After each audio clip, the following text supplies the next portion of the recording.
And the focus now shifting to Super Tuesday. Who has the most momentum heading into the biggest prize of the campaign so far? The momentum and the numbers. Joining us now to weigh in is political strategist and president of High Noon Strategies, Lisa Boothe. Thank you for joining us this morning. Good morning. So let's talk about that momentum and the numbers. Who has it going into Tuesday, Super Tuesday? Well, it's absolutely Donald Trump. I mean, we've seen him recently dominate in New Hampshire, South Carolina, and Nevada. And it's also a testament to the diversity of his candidacy in the sense that he picked up a state like New Hampshire with, moderate and more independent, liberal-leaning Republican voters.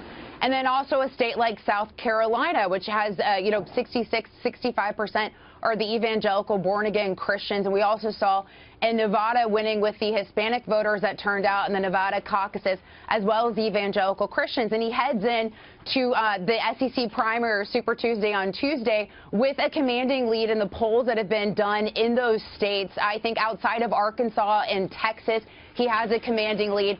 So he absolutely has the momentum. And then between Rubio and Cruz right now, it's really a race for second because right now we're only in the proportional states. So they're really trying to vie for that second place finish and to pick up some delegates there. Yeah, and as Heather said, next week, Super Tuesday, a lot to pick up there. You have more than a dozen states, including Texas, 600 delegates at stake. Lisa, how will we be talking about the results, you think, come next Wednesday? Well, you're right. Not only is this a race for money and momentum, specifically if you're someone like Marco Rubio or Ted Cruz and you're trying to stay in this, because for those candidates, they're really looking to try to stay in this, to make the case to voters, to make the case to, the establishment types that they are viable, that they can stick it out to March 15th, which when we're going to see the winner-take-all states, that will be important. But you're right, there are a lot of delegates at stake on Tuesday, which is the SEC primary. If you're looking at a state like Texas, we're talking about 155 delegates.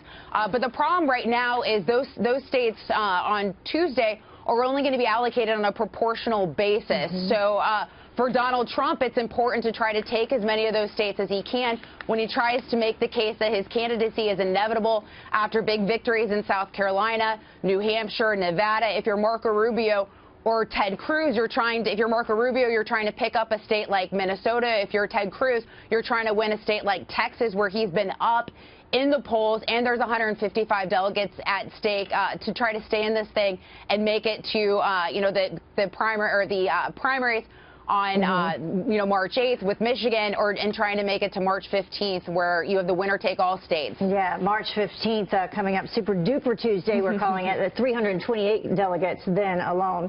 We'll see if Donald Trump can do it. The last Republican candidate that swept Super Tuesday, I think, was Bob Dole back in 1996. So we'll see what happens. And we'll have you back, I'm sure, Lisa. Thank you so much, Heather and Abby. Appreciate it. Thank you.